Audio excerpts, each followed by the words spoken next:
Hey, it's JJ Virgin, and welcome to the JJ Virgin Lifestyle Show, where I talk nutrition, exercise, mindset, and lifestyle with some of the coolest people in the world. And I give you tips that you can put into fast action to uplevel your health so you can go out there and live that big life you're meant to live. Now, today's show is all about how we got into this big fat mess. Yes, we're going to be talking about diabetes. We're going to talk about whether you should eat meat or not. And also, we are going to hear from Dr. Mark Hyman, one of the top 10 most influential people in health, right there with Oprah and Michelle Obama. I think sandwiched between the two. Sandwich, no real pun there. We are going to actually hear what he eats every day, breakfast, lunch, and dinner. So yes, today's guest is my pal, Dr. Mark Hyman. This guy is the real deal and such a nice guy. He lives it. He walks his talk. I will tell you, I've known him for, I think maybe 15 years now, and he keeps looking better. At 56, he's ripped and lean and lives the lifestyle. He is going to be talking about his new book, Eat Fat, Get Thin. And let me just tell you a little bit about him if you haven't heard of him, if you haven't seen him on Dr. Oz or the Today Show or CBS This Morning or CNN or The View or the Katie Couric Show. He's a regular contributor on all of those. Or you haven't read any of his books, he's a 9-time #1 New York Times bestselling author. Amazing. But also, he is an incredible advocate and crusader in the field of functional medicine. And he is now setting up a whole functional medicine center at Cleveland's Clinic. It's the Cleveland Clinic Center for Functional Medicine. He's the founder and medical director of the Ultra Wellness Center, and he's the chairman of the board for the Institute for Functional Medicine. Yes, he is a rock star, and I'm so excited to have him here with us today. So let's do it. Dr. Mark Hyman, welcome to the show. Hi, how are you? I am so glad to have you here today. This is such a cool topic, and you're always a major fun interviewee. So let's just dive into it. And I think we are going to be talking a lot about fat today, right? We are. My favorite subject is fat. I like to talk about it, and I like to eat it. Yes, and I will vouch for you that you are one lean, ripped guy in your 50s, so it's clearly working big time. So let's jump into just like, why are we just obese, overweight, diabetes is rampant? What is going on? What do you think is the real reason for all of that? Yeah, it's a bit crazy when you look at the statistics. I think there's been a 7-fold increase in diabetes since I was born. And when you look at the rates from 1980, it's like a hockey stick. It just goes right up. Diabetes and obesity just took off. And when you look at what happened at that time, we got into this low-fat craziness with the dietary guidelines that were established to try to help prevent heart disease and obesity, but they actually did the opposite. And we just made them even worse with the food pyramid in 1992, where we told everybody to eat 6 to 11 servings of bread, rice, cereal, and pasta. So all of a sudden, pasta was a health food, bagels were healthy, and everybody was cutting out the fat. And what that did was it created a huge epidemic of what I call diabesity, which is this syndrome of prediabetes to type 2 diabetes. We increased our sugar consumption, Snackwell cookies, all that, sugar in everything from peanut butter to salad dressing to tomato sauce. It's like we just got drowned in sugar. And that is actually what's driven this obesity and diabetes epidemic. And now it's all shifting. So I got to back up and just ask you the question, because we've both been in this a long time. And, I know you've had your own transformation. So back during that whole fat-free craze and that like high carbs and fat's the devil and all of that, what were you doing? Were you eating a low-fat diet? Oh, my God. I was like eating pasta and bread and no fat, maybe. Yeah, and how was it working for you? Like, because I know you now, right? Well, I was about 15 pounds heavier. I had those little love handles I was starting to get. I exercised a lot, but I just couldn't keep it off. And if I rode my bike 35 miles a day, I could kind of do it, but that wasn't sustainable. And I also didn't have the greatest digestion. I felt sluggish. And now at 56, I feel fitter and stronger than ever while even exercising less. And I'm like sort of shocked when I look at my body in the mirror because I'm like, well, what happened here? And all I've done is really cut out all the starches and sugars and put in tons of fat. And it's like unbelievable. The exact opposite of what they told you to do. right in. She lost 98 pounds, and her diabetes or hemoglobin A1C was 13, which is like poorly controlled diabetic on tons of meds. And now it's 5.5, which is totally normal. And people get off their insulin level, their diabetes medication. It's really quite unbelievable. So, and what happens is if we actually do the opposite of what we were taught, which is eat a lot of fat, and, because when you cut out the carbs and sugar, what are you going to eat, right? So you either eat protein or you're going to eat fat. And it's actually fat that actually doesn't spike insulin. It's fat that actually speeds up your metabolism. It's fat that cuts your hunger. It's fat that makes you feel good. It feeds your brain. And, we're seeing more and more evidence that actually fat can be used to reverse all sorts of diseases, from diabetes to heart disease to cancer to dementia to autism. It's even used in epilepsy, super high fat diets to stop seizures because it calms the brain down. So it's really quite fascinating to see how this whole tide is shifting. And I actually, just amazed that people are still so afraid. I mean, I have patients who are like, I don't want to eat avocado because it's going to make me fat. I don't want to have.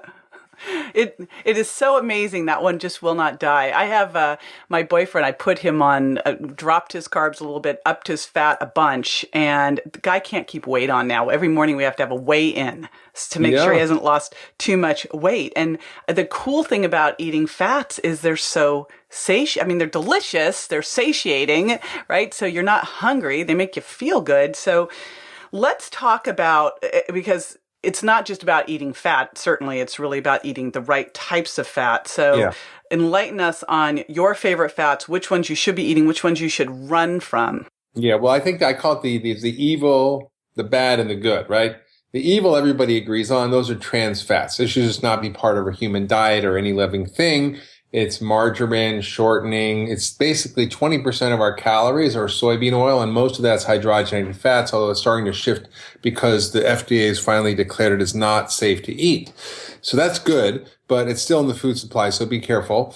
The other is refined oils. So refined oils are now a staple of our diet. 20% of our calories comes from soybean oil. It's 1,000% more than we ate 100 years ago, and we never really ate refined seed and nut oils, refined seed and grain oils, except for olive oil.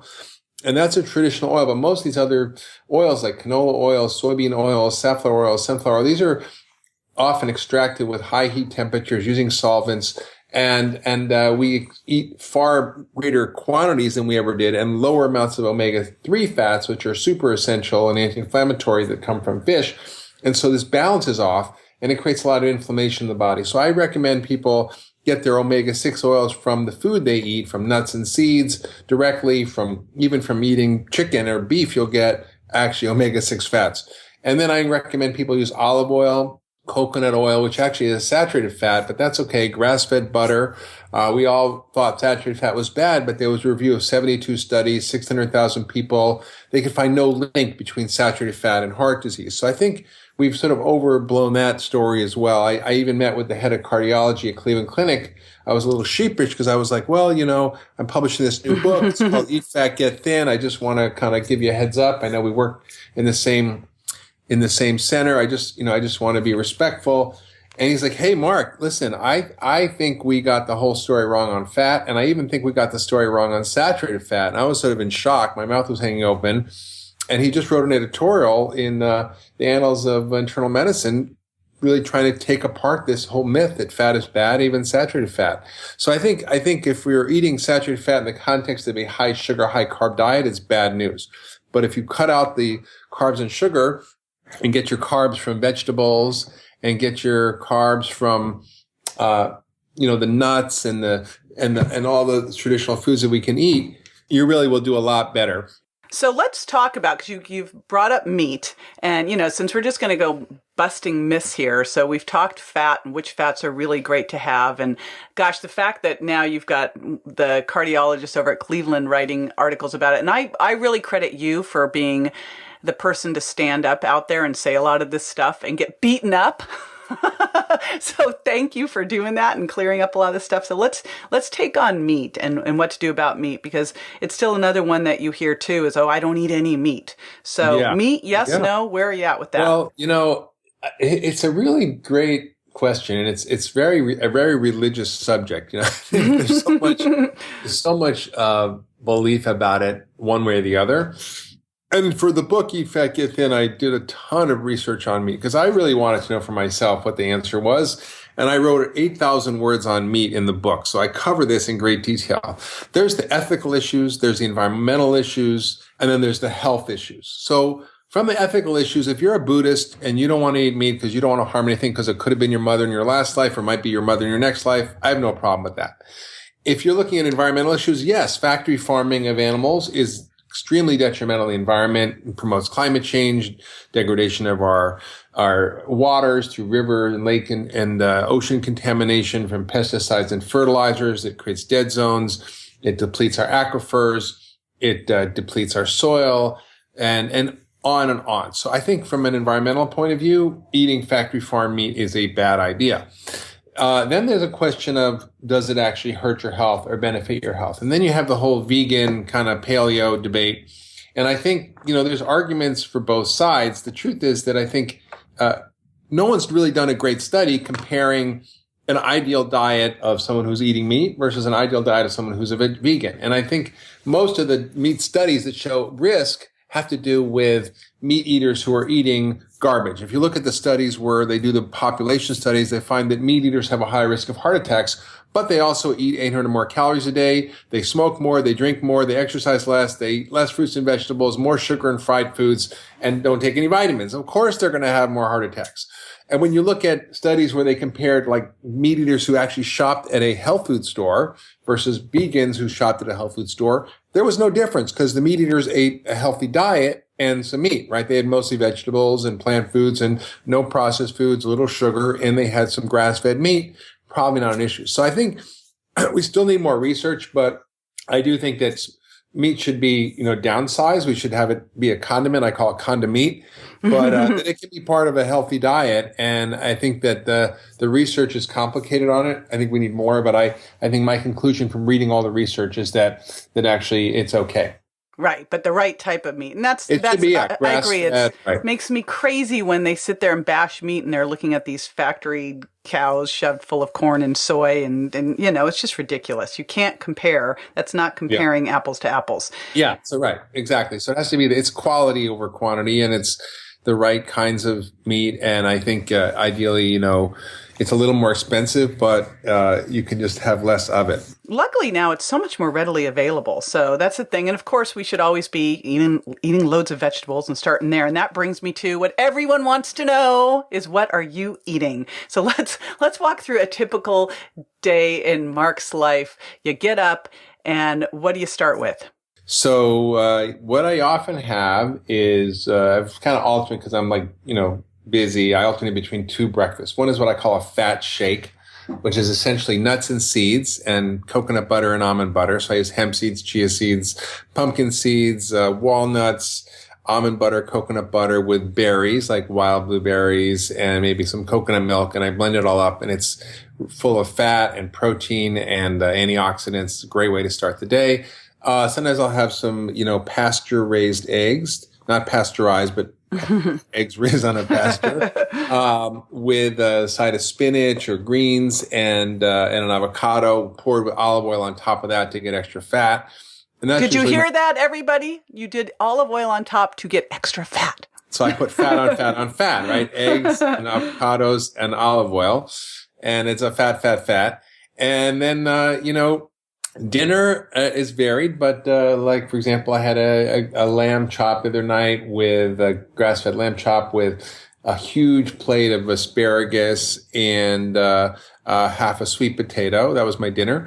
Or I'll have the other night I had salmon and wild salmon with roasted fennel and Brussels sprouts and sweet potatoes with maybe I'll have a little bit of black rice. I like black rice sometimes. Maybe I'll have that every 2 or 3 weeks. I'll have some black rice, but I like black rice. It's full of antioxidants, low glycemic index, and I love that.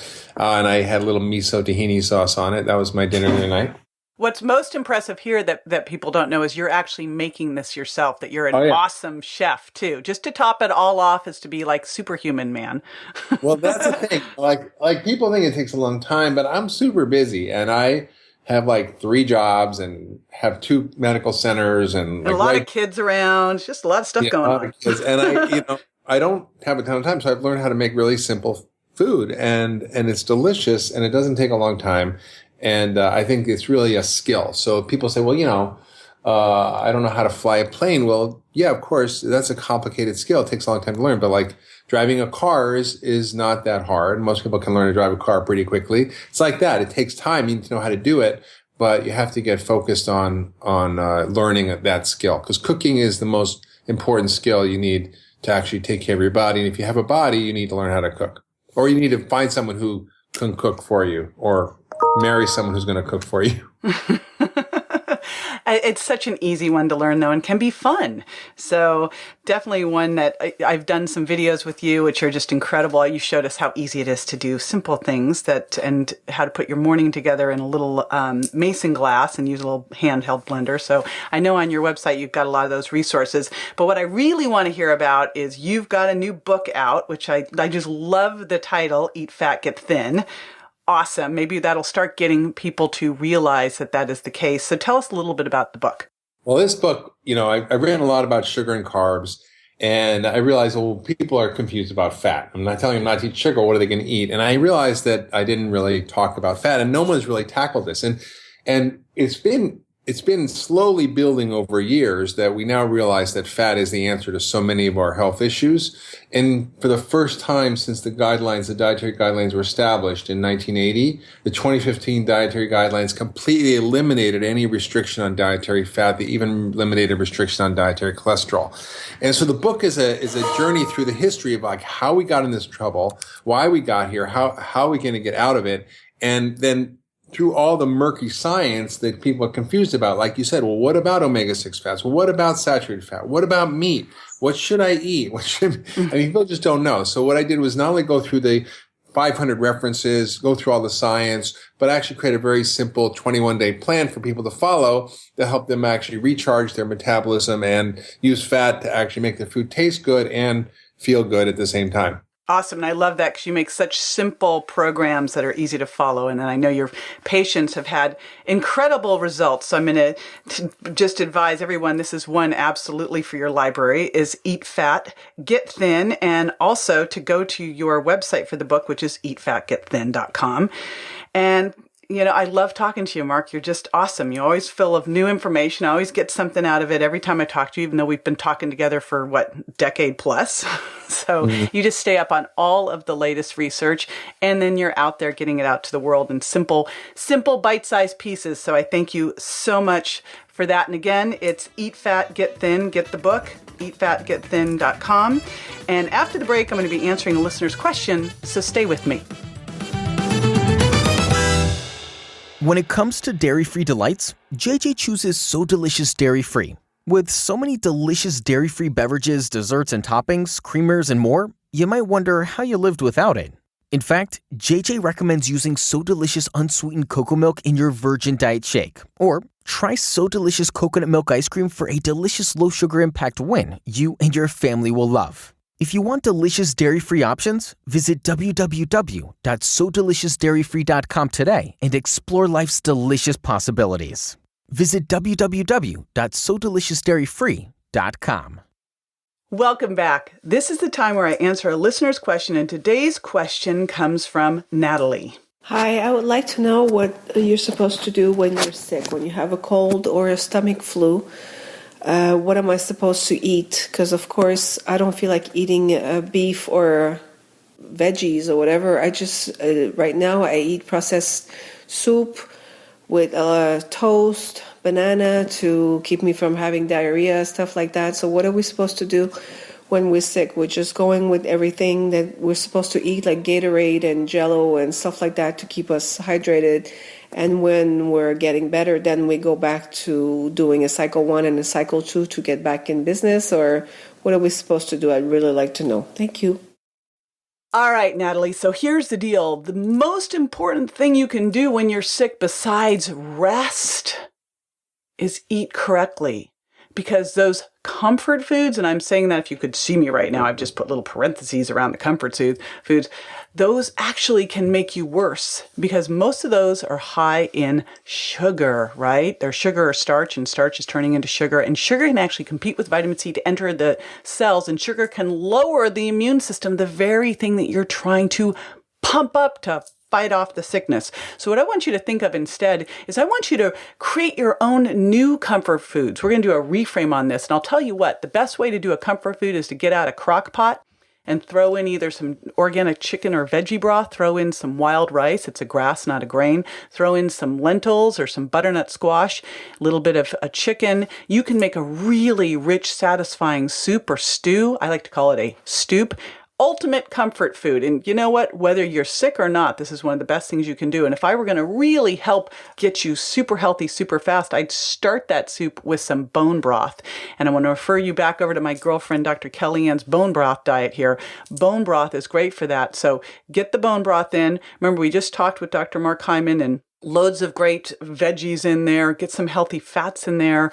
And do that as your super comfort food. And the other thing that you can do is you can always make yourself a yummy JJ Virgin shake, because those are loaded with everything that you need to boost up your metabolism and boost up your immune system. So good clean protein from our shake mix, and then lots of healthy fats like Dr. Mark just talked about, avocado, olive oil, chia seeds, and then some almond or coconut milk. And coconut milk is great for your immune system as well. It has monolaurin or lauric acid in there, which is a great antiviral. So that's what I want to really impress is I want to reframe on your comfort foods to start thinking of things that are low sugar impact, because the worst thing you could ever do when you're sick is to hit yourself with a bunch of sugar. Get in the healthy fats, get in the bone broth, and you'll feel so much better, and that will become your new normal for a comfort food. Now, if you'd like to submit a question, just go to jjvirgin.com/ask, and you can leave a voicemail for me, and I can't wait to hear from you. And one more way I'd love to hear from you, I would hugely appreciate it if you could jump on Stitcher or iTunes and leave a review for me. It helps a bunch. And be sure to subscribe and share the show with your friends. This is JJ Virgin signing off and reminding you that you are worthy. Dare to live a life that matters.